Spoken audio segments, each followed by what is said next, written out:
오늘은 느헤미야 15번째 시간으로 두 번째 출애굽 백성이라는 제목으로 느헤미야 7장 이제 후반절을 함께 살펴보기를 원합니다. 여러분, 성경에 읽다가 오늘처럼 애매한 본문이 나올 때가 있어요. 긴 족보나 명단을 만나면 어떠한 생각들이 드십니까? 아유, 그냥 넘어갈까? 그냥 읽지 말고 그냥 패스할까? 이런 마음도 들어요. 흔히 우리는 이러한 본문을 지루한 부분이라 하며 넘기기가 쉽습니다. 그러나 하나님은 결코 불필요한 이름을 성경에 기록하지 않으십니다. 오늘 본문 느헤미야 7장 5절부터 72절까지는 예루살렘 성벽 재건 이후 그 안에 들어갈 하나님 나라 백성의 명단입니다. 이것은 단순한 귀한 자 명단이 아니라 회복된 하나님의 공동체의 명단입니다. 즉, 하나님의 구원 역사에 동참한 증인들의 명단이자 회복된 공동체의 산 증거입니다. 오늘 우리는 이 명단 속에 담긴 하나님의 은혜와 공동체 회복의 원리를 함께 묵상해 보며 우리 삶의 자리에서도 어떻게 회복의 여정에 참여할 수 있을지 생각해 보기를 원합니다. 자, 7장을 보실까요? 느헤미야 7장을 보면 이제 5절 이후를 보세요. 포로에서 돌아온 사람들의 명단과 숫자를 표기하고 있습니다. 이것을 보면서 이 성을 어떻게 채울 것인가, 이것을 논하기 전에 누구로 이 성을 채울 것인지를 여러분 생각하면 더 은혜가 됩니다. 자, 우리 하나님은 느헤미야의 마음을 감동하게 하셔서 백성의 명단을 다시 정리하게 하십니다. 5절을 보실까요? 5절 보시면 내 하나님이 내 마음을 감동하사 아멘 말씀합니다. 하나님이 느헤미야의 마음을 감동케 하셨어요. 이처럼 하나님의 일은 감동받은 마음에서 시작됩니다. 하나님의 감동에 반응하는 백성들이 하나님 나라를 세웁니다. 7장 4절을 보실까요? 7장 4절을 보시면 그 성읍은 광대하고 그 주민은 적으며 라고 말씀을 하고 있어요. 자, 11장 1절을 보면은 백성의 지도자들은 예루살렘에 거주하였고 그 남은 백성은 제비 뽑아 10분의 1은 거룩한 성 예루살렘에서 거주하게 하고 그 10분의 9는 다른 성읍에 거주하게 하였으며 라고 기록합니다. 즉, 여러분 무슨 말씀이에요? 성벽을 재건을 했고 넓은 성에 사는 사람이 적었어요.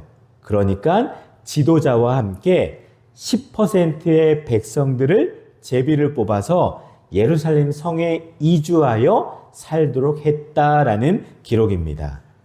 7장부터 10장까지의 내용을 통해 우리 살아계신 하나님은 하나님의 나라에 합당한 백성은 누구인가를 하나님은 말씀을 통해서 밝혀주고 계십니다.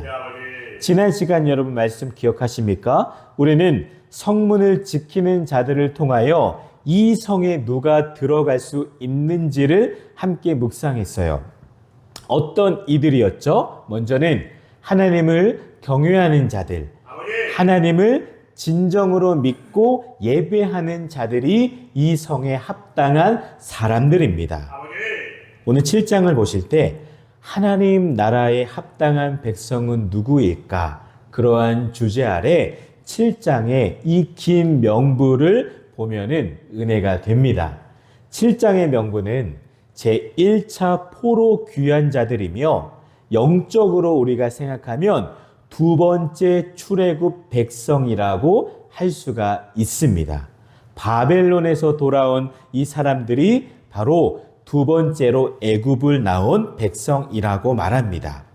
오늘 본문에 나오는 바벨론 포로에서의 이 귀한 사건은 성경 전체 구속사 안에서 두 번째 출애굽으로 불릴 만큼 중요한 역사적 사건이며 역사적 전환점입니다. 이스라엘은 바벨론 포로로 끌려간 지 70년 만에 하나님의 약속대로 다시 돌아오게 됩니다. 이 귀한 사건은 단순한 그 기록이 아니라 하나님의 구원 역사에 다시 참여하는 은혜의 사건입니다. 여러분, 자, 7장 이 6절 이하 이 긴 이 명단의 구절을 한번 제가 같이 살펴보기를 원합니다. 자, 먼저 7절을 보시면 지도자들 명단이 기록이 되어 있어요. 7절 보시겠습니다. 스룹바벨과 예수아와 느헤미야와 아사랴와 라함야와 나하마니와 모르드게와 빌산과 미스베렉과 비그웨와 느훔과 바하나와 함께 나온 이스라엘 백성의 명수가 이러하니라. 아멘. 지도자의 명단이 기록이 되어 있어요. 이 지도자들은 첫 번째 귀한 때뿐 아니라 기원전 537년에서 520년 사이 포로 생활에서 귀환한 백성들을 이끌었던 모든 지도자 중에 중요한 인물들을 추려서 기록한 명단입니다. 자, 7절인 지도자로부터 시작이 되었고요. 8절부터 32절을 보면은 일반 백성이 기록이 되어 있어요. 39절에서 45절을 보면 이제 성전 직분자들을 구분하여 기록을 하고 있습니다.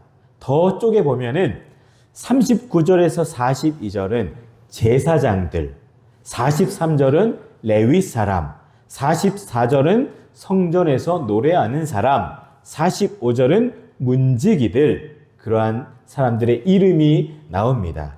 46절에서 56절은 느디님 사람들, 57절에서 60절은 솔로몬의 신복의 자손들이 나와요. 그리고 다음으로는 61절부터 65절은 이 명부에 이름이 없는 사람, 그래서 증명이 필요한 사람들의 이름이 나옵니다. 66절부터는 합계가 나와요. 그 이후에는 재산 목록도 나옵니다. 노비와 노래하는 자들, 짐승들의 숫자까지 나오고 70절 이후부터는 이들 중 몇몇이 하나님께 기쁘게 바친 헌물의 목록도 표기가 됩니다.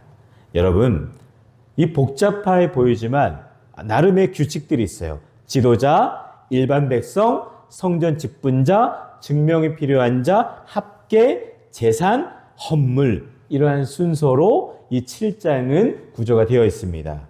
자, 여러분, 맨 7절을 보면은 12명의 지도자가 먼저 기록이 되어 있어요. 명부에 기록된 지도자들의 숫자가 12명입니다. 12, 12 하면 12지파가 떠오릅니다.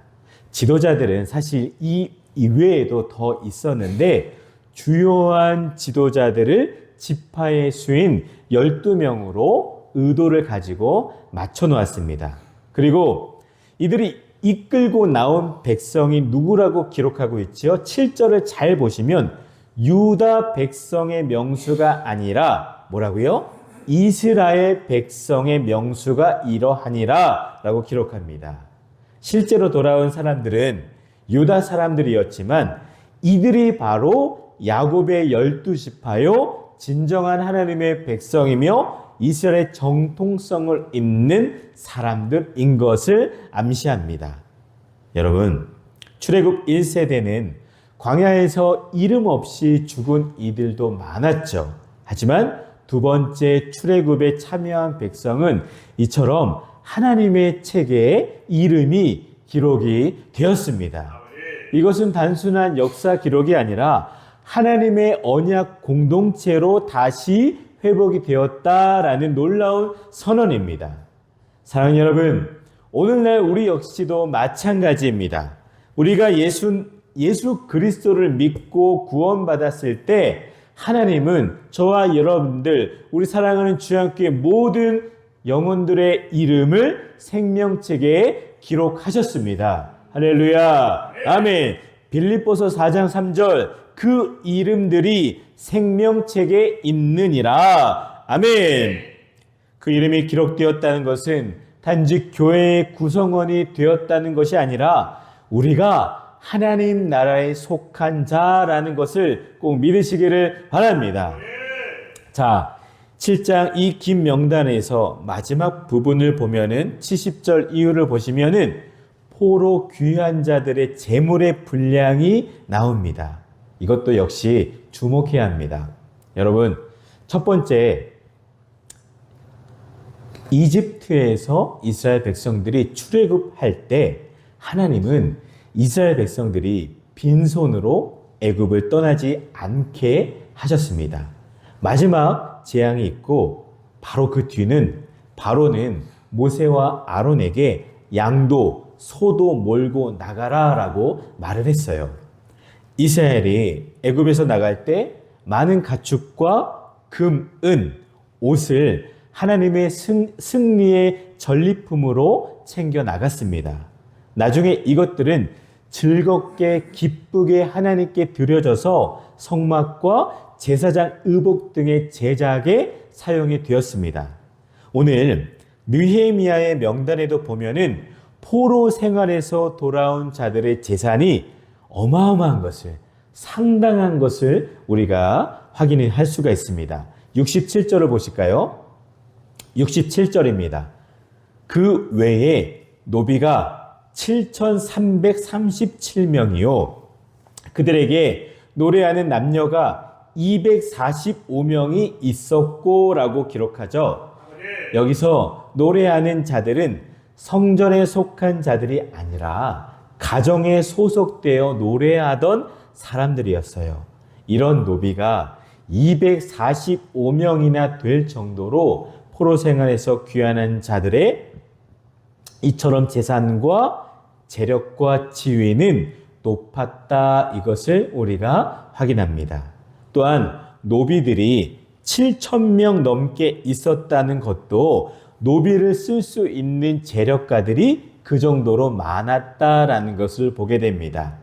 성경에 보면은 짐승들의 숫자가 나옵니다. 말은 736마리, 노새는 245마리, 낙타는 435마리, 나귀는 6,720마리, 이렇게 엄청난 숫자를 기록을 합니다. 또한 이들이 제사장의 의복과 역사를 위해 보조한 금, 은, 액수도 상당합니다. 이스라엘 백성이 가지고 나온 전리품을 즐겁게 기쁘게 하나님께 드려서 성막과 제사장 의복을 제작하는 데 사용했듯이 이 포로 귀한 자들의 헌물들 역시 성전과 성벽과 제사장의 의복을 위하여 무명으로 기쁘게 자원하여 드려지는 것을 우리가 보게 됩니다. 70절에서 72절을 보시면 족장, 총도, 나머지 백성들이 자원하여 예물을 드리는 모습이 나옵니다.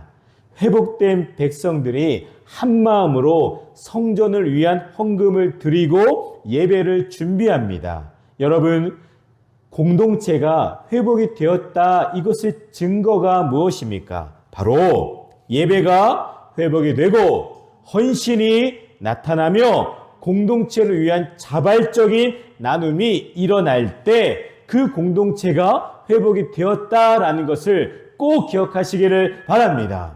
우리도 성전을 세울 때, 성벽을 재건할 때 하나님 나라의 모든 회복에는 언제나 늘 헌신이 따릅니다. 우리는 교회 안에서 어떤 일을 하든 결국 이 목적을 잊지 말아야 합니다. 교회 리모델링, 전도와 선교, 교육, 행정, 구제 등 이것들의 결국 궁극적인 목적은 바로 예배의 회복인 것을 꼭 기억하시기를 바랍니다. 하나님 중심으로 모시고 함께 예배드리는 귀한 공동체를 세우는 것, 그것이 출애굽의 진짜 완성이고 우리 주양교회가 다시 일어나서 회복되고 세워야 할 첫 번째 과제인 것을 꼭 기억하시기를 바랍니다. 하나님께 감동받은 백성들은 이처럼 예배를 중심으로 다시 하나가 되며 물질과 마음을 들여 하나님의 나라를 세워갑니다. 우리 주양교회도 마찬가지입니다.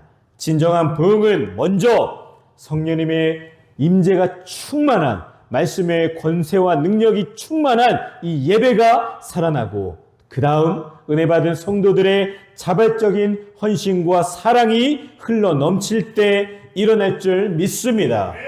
우리는 느헤미야 7장의 두 번째 출애굽 백성 명단을 통해서 우리의 구원자이시며 완성자이신 또한 완성케 하시는 이인 예수 그리스도를 우리가 보게 됩니다. 예수께서 이루실 궁극적인 출애굽을 통해서 구원받게 될 그 수많은 하나님의 백성들의 모습을 오늘 이 명단이 예고편처럼 보여주고 있습니다. 이 명부의 가장 큰 특징은 많은 이방 출신의 자손들도 포함이 되어 있다라는 사실이에요. 이 사실은 이 명단의 의미를 생각해 볼 때 굉장히 의외이고 놀라운 일입니다.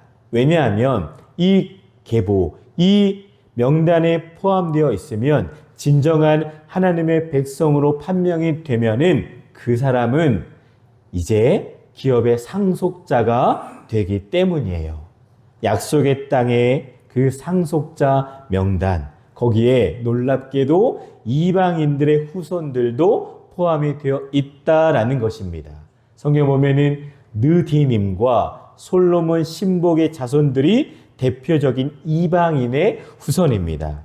느디님 사람들도 성벽 공사 때 한 자리를 책임졌습니다.